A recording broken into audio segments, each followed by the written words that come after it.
السلام علیکم ورحمۃ اللہ وبرکاتہ۔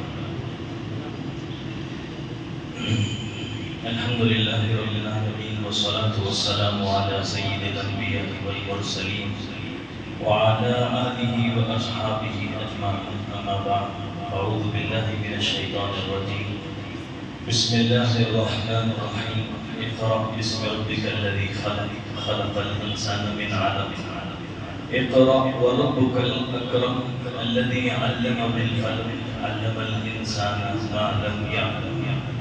صدق اللہ العظیم۔ محترم علماء کرام، ذمہ داران مودی مسجد اور عزیز حافظ حذیف صلی اللہ علیہ وسلم اور تمام بیٹھے ہوئے مہمانوں کو سب سے پہلے خوشخبری ہے کہ آپ حضرات نے اس مجلس میں اپنا حصہ لگایا ہے جس کا تذکرہ اس وقت اللہ کے یہاں ہو رہا ہے۔ حضرت ابو ہریرہ رضی اللہ عنہ کی حدیث ہے، ابو داؤد شریف میں حدیث نقل کی گئی ہے۔ اللہ کے نبی صلی اللہ علیہ وسلم فرماتے ہیں کہ کوئی قوم، کوئی جماعت بیٹھ کر قرآن مجید پڑھتی اور پڑھاتی ہے۔ یہ علماء کرام یہاں پڑھا رہے ہیں اور یہ طلباء کے ساتھ ہم سب بیٹھ کر یہاں پڑھ رہے ہیں۔ جو 10 سورے اس بچے نے پڑھے ہیں، ہم میں سے ہر ایک کو یاد ہے، ان کے ساتھ ہم بھی پڑھ رہے ہیں۔ رسول اللہ صلی اللہ علیہ وسلم فرماتے کوئی قوم قرآن پڑھتی ہے اور پڑھاتی ہے تو اللہ تبارک و تعالیٰ 3 طرح سے اس کا احترام کرتا ہے۔ پہلی چیز رسول اللہ صلی اللہ علیہ وسلم فرماتے نزلت علیہم السکینہ، اس قوم کے اوپر سکینہ اتری ہے۔ سکینہ کیا ہے؟ اللہ کی خاص رحمت ہے۔ ویسے رحمت خدا کی ہم سب جانتے ہیں، وہ سب کے لیے عام ہے، وہ سب کو اللہ دیتا ہے، لیکن سکینہ ایک خاص رحمت ہے جو خصوصی وقت میں خاص لوگوں کے لیے اترتی ہے۔ آج اس وقت میں میرے اور آپ کے لیے اتری ہے، ہم سب کے لیے ہم کے لیے۔ اور دوسرا انعام رسول اللہ صلی اللہ علیہ وسلم فرماتے ہیں حفتہ الملائکہ، اس پورے مجلس کو فرشتے گھیر لیتے ہیں۔ اس مجلس میں فرشتے بیٹھے ہیں، ہم کو گھیر چکے ہیں، ہم اس کا یقین رکھیں۔ اور تیسرا بڑا انعام رسول اللہ صلی اللہ علیہ وسلم فرماتے ہیں ذکر اللہ فی من عندہ، اس جماعت کا، اس قوم کا ذکر اللہ اپنے سامنے فرشتوں کو بٹھا کر کر رہے ہیں۔ یہاں ہم اللہ کا ذکر کر رہے ہیں، وہاں آسمانوں پر اللہ اپنے مقرب فرشتوں کو، جس میں جبرائیل ہیں، اسرافیل ہیں، اسرائیل ہیں، میکائیل ہیں اور ایسے کئی مقرب فرشتے ہیں، ان کو بٹھا کر اللہ میرا اور آپ کا ذکر کر رہے ہیں۔ اللہ کا کتنا بڑا احسان ہے، اور یہ سارے ثواب کا ذریعہ یہ معصوم بچہ بنا ہے۔ اب اندازہ لگائیے یہ معصوم بچہ اتنے بڑے ثواب کا ذریعہ کیسے بنا؟ اللہ کے کلام کی وجہ سے۔ اسی لیے دنیا کے تمام مسلمانوں کا متفقہ فیصلہ ہے کہ ہمارے نبی صلی اللہ علیہ وسلم کو جتنے معجزے دیے گئے، نبی صلی اللہ علیہ وسلم کے پاس معجزے تھے نا، کنکریوں نے کلمہ پڑھ دیا، چاند کے 2 ٹکڑے ہو گئے، حضور معراج پہ جا کے آ گئے۔ اس تمام معجزے اللہ کے نبی صلی اللہ علیہ وسلم کے برحق ہیں، ہم کو اس کی قدر ہے، لیکن ان سب معجزوں میں سب سے بڑا معجزہ قرآن ہے۔ کیا ہے؟ قرآن ہمارے نبی صلی اللہ علیہ وسلم کا سب سے بڑا معجزہ ہے، اس لیے مجھے اور آپ کو قرآن مجید کی قدر کریں گے بھائی۔ تو ایک تو فضیلت ہم سب کے لیے، حافظ کی فضیلت ہم بار بار سنتے ہیں، جس میں حافظ کے ماں باپ کو جو اللہ کرامت کا جوڑا دیں گے اور سورج سے روشن، آفتاب سے روشن تاج بنائیں گے، وہ حدیث ہم سنتے ہیں۔ میں آپ کو ایک دوسری حدیث سناتا ہوں جو شاید آپ نہیں سنے ہیں۔ اللہ کے نبی صلی اللہ علیہ وسلم فرماتے ہیں اللہ کے کچھ خاص گھر کے لوگ ہیں۔ کیا جملے ہیں؟ اللہ کے کچھ خاص گھر کے لوگ ہیں، گھر کے لوگ ہیں۔ صحابہ نے پوچھا من ہوں یا رسول اللہ، حضور کون ہے وہ؟ اہل القرآن، حضور صلی اللہ علیہ وسلم نے فرمایا قرآن کو، جس کو قرآن یاد ہے وہ اللہ کے گھر کا بندہ ہے۔ سمجھ رہے ہیں؟ ایک وقت میں ایک بادشاہ تھا، بڑا سخی تھا، روز ایک دن میں ایک مرتبہ پورے اپنے رعایا کو کھانا کھلاتا ہے۔ ایک دن رات کو سوتا ہے تو رسول اللہ صلی اللہ علیہ وسلم کی زیارت ہوتی خواب میں۔ حضور پوچھتے ہیں سب کو کھانا کھلاتے ہو، مجھے نہیں کھلاتے؟ سب کو کھانا کھلاتے ہو، مجھے نہیں کھلاؤ گے؟ وہ صبح اٹھا پریشان ہوا، اس نے علماء کو بلایا کہ ایسا ایک خواب میں نے دیکھا ہے۔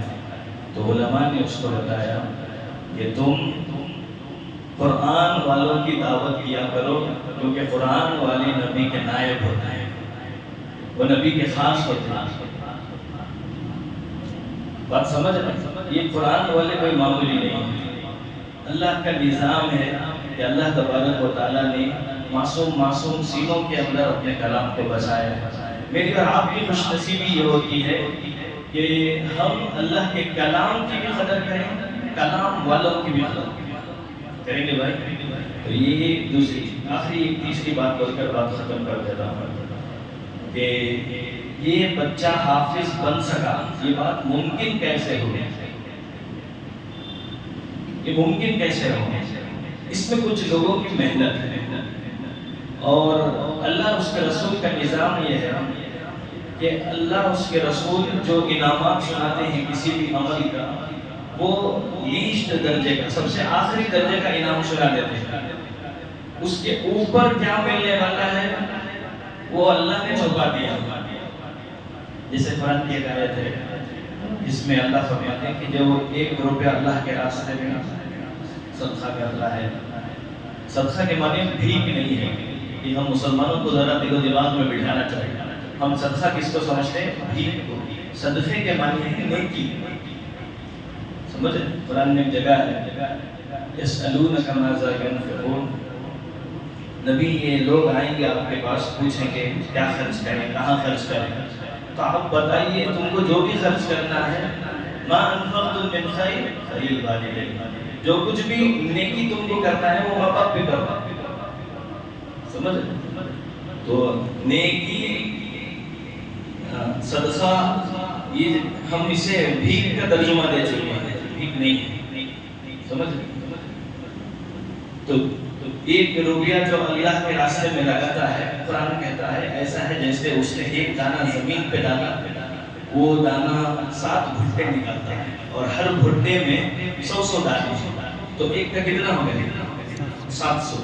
اللہ نے یہ حساب بتایا، ایک کا 700، فوراً اللہ کہتا ہے واللہ یضاعف لمن یشاء، لیکن یہ 700 کا حساب تم کو سمجھانے کے لیے ہے، اس کے اوپر کیا دینا ہے وہ میری مرضی ہے، میں جو چاہوں گا دوں گا۔ اللہ نے حافظ کا ثواب بتا دیا، حافظ کا درجہ بتا دیا، اس کے ماں باپ کا درجہ بتا دیا۔ کچھ لوگوں کے بارے میں اللہ نے کیا انعام ملے گا یہ نہیں سنا ہے، اللہ کے نبی نے بھی نہیں سنا ہے۔ حضور نے کیا فرمایا؟ حضرت مفتی صاحب نے حدیث سنائی، خیرکم، تم میں سب سے بہتر ہے، کتنا بتا دیا، لیکن یہ نہیں بتایا کہ تم کو کیا ملے گا۔ یہ اللہ کا نظام ہے کہ اللہ چھپا دیتے ہیں۔ تو اب مجھے عرض کرنا یہ ہے، اللہ نے حافظ کو، اس کے ماں باپ کو کیا ملنے والا ہے یہ سنایا، کچھ لوگوں کا ثواب اللہ نے چھپا دیا۔ وہ کون ہے؟ وہ اس بچے کو حافظ بنانے والے ہیں۔ کون؟ سب سے پہلے ان کے استاد، دوسرے نمبر پر جن لوگوں نے اس بچے پر خرچ کیا، جن لوگوں نے اس بچے کا نظام سنبھالا، اس کے سونے کا، کھانے کا، پینے کا، رہنے کا نظام سنبھالا، جس آدمی نے محبت میں اس کے لیے کبھی کچھ کپڑے دیے، جس آدمی نے، جس خاندان والے نے اس بچے کے جیب میں پیسے رکھنے کے لیے بیٹے خرچ کر، جن مدرسے کے ذمہ داروں نے یہ سوچا کہ کوپن کا چاول ہم اپنے بچوں کو نہیں کھلائیں گے، اچھے سے اچھا چاول کھلائیں گے، گھر میں کبھی خوشی کا موقع آیا تو انہوں نے سوچا صرف خاندان والے نہیں، مدرسے کے بچوں کو بھی کھلائیں گے۔ یہ جو لوگ ہیں نا، ان کا ثواب اللہ نے چھپا دیا ہے، آپ کو اس کا کیا بدلہ ملے گا یہ آپ قیامت کے دن دیکھیں گے۔ سمجھ رہے؟ یہ ہے مقام ایک حافظ کا، ایک عالم کا، عزت کرنے والے، اس کی قدر کرنے والے۔ لہٰذا میں آپ تمام محلے والوں کو خوشخبری دیتا ہوں، آپ جب بھی کوئی نیکی سوچیں تو سب سے پہلے اپنے مدرسے کا، محلے میں جو بچے قرآن پڑھ رہے ہیں ان کے بارے میں خیال رکھیں۔ خوشخبری اور مبارکباد ذمہ داروں کو جنہوں نے ان بچوں کے پیچھے اپنا وقت، مال، فکر قربان کی ہے۔ اللہ آپ کی قربانی کو قبول فرمائے، اللہ آپ کو اس کا دنیا اور آخرت میں بہتر بدلہ عطا فرمائے۔ وہ کیا بدلہ ملے گا وہ آپ اپنی آنکھوں سے دیکھیں گے، ہم اپنی چھوٹی زبانوں سے اس بدلے کو بیان نہیں کر سکتے۔ اور آپ حضرات جو وقت لگا کر بیٹھے ہیں، بہت دیر سے آپ بیٹھے ہیں، آپ کو بھی بتاؤں اللہ کے نبی صلی اللہ علیہ وسلم کی حدیث ہے، ہم میں سے ہر ایک جانتے ہیں۔ حضور فرماتے ہیں جو امت میں فساد کے موقع پر نبی کی سنت زندہ کرتا ہے اس کو 100 شہیدوں کا ثواب ملتا ہے۔ من تمسک بسنتی عند فساد امتی فلہ اجر 100 شہید۔ آج لوگوں نے قرآن کے لیے، قرآن والوں کے لیے وقت نہیں رہا ہے کہ بھائی کیا پورے محلے میں صرف آپ مرد حضرات ہیں؟ ایک سوال یہ بھی ہوتا ہے کہ ان کے بھی رشتہ دار ہیں، اگر اس بچے کے رشتہ دار آ جاتے تو شاید پوری مسجد بھر جاتی۔ کل اس بچے کا بالغ ہونے کے بعد نکاح کریں گے تو کیسے کتنے لوگ رہیں گے؟ پورا قرآن ایک دن میں صبح سے لے کر شام تک، کوئی معمولی بات ہے؟ آج امت میں یہ خرابی ہے کہ مشاعروں کے لیے صحیح، گانوں کے لیے، پکچر کے لیے، میچ کے لیے ٹائم ہے، قرآن کے لیے ٹائم نہیں۔ لیکن آپ لوگوں نے اس گندی عادت کو توڑ کر یہاں وقت دیا تو آپ کو ایک ایک کو 100 شہیدوں کا ثواب ملے گا۔ اتنا؟ اور ایک شہید کا ثواب کیا ہے؟ اس کا خون کا قطرہ زمین پر گرنے سے پہلے اللہ اس کے سارے گناہوں کو نیکیوں سے بدل دیتے ہیں۔ تو آج ہم یہاں بیٹھے ہیں، اس مجلس کو معمولی نہ سمجھیں۔ پوری زندگی اگر آپ ڈائری لکھنے کی عادت رکھتے ہیں یا آپ کے پاس کوئی نوٹس بنانے کا ایک معمول ہے تو آپ لکھ کر رکھیں آج کا یہ دن، آج کی یہ تاریخ۔ اور پورے یقین کے ساتھ میں بول رہا ہوں میں بھی یہاں اسی خوش قسمتی کو حاصل کرنے کے لیے آ رہا ہوں۔ حضرت نے کہا کہ ایسا ایسا تو میں فوراً آ گیا تاکہ یہ بھی میرے دنوں، میری زندگی میں ایک مقدس دن میں اپنا لکھ لوں۔ سمجھ رہے ہیں؟ علامہ ابن آخری ایک بات، علامہ ابن تیمیہ محدث گزرے ہیں، ایک عالم گزرے ہیں، ساری زندگی انہوں نے کتابیں لکھی قرآن پر، حدیث پر، تفسیر پر، ساری زندگی بہت بڑے عالم۔ ان کو جیل ہو گئی تو جیل میں بھی صبح سے شام تک یہی کام، 3 دن میں ایک قرآن ختم کرنے کا معمول تھا۔ کتنے دن میں؟ 3، ہر 3 دن مکمل۔ انتقال سے کچھ دن پہلے ان کے کسی شاگرد نے پوچھا حضرت کوئی بات بتائیے، کیا آپ کو زندگی میں کسی چیز کا افسوس ہے؟ کیونکہ اتنی اچھی زندگی آپ نے گزاری ہے، ساری زندگی پڑھتے رہے، پڑھاتے رہے، کچھ نہ کچھ لکھتے رہے، کبھی آپ نے وقت ضائع نہیں کیا، کیا آپ کو کسی چیز کا افسوس ہے؟ تو حضرت بولنے لگے مجھے افسوس ہے کہ میں یہ وہ کام نہ کرتا، ساری زندگی قرآن ہی پڑھتا رہتا۔ وہ قرآن کی مجلس میں اور آپ بیٹھے ہیں، اللہ ہم کو اس کا کیا بدلہ دے گا ہم آخرت میں ہی دیکھ سکتے ہیں۔ بس اللہ سے دعا ہے اللہ ہمیں مرتے دم تک قرآن سے محبت عطا فرمائے، قرآن سیکھنے کی، قرآن پڑھنے کی، سمجھنے کی، اس پر عمل کرنے کی، ان چاروں چیزوں کی ہمیں توفیق عطا فرمائے۔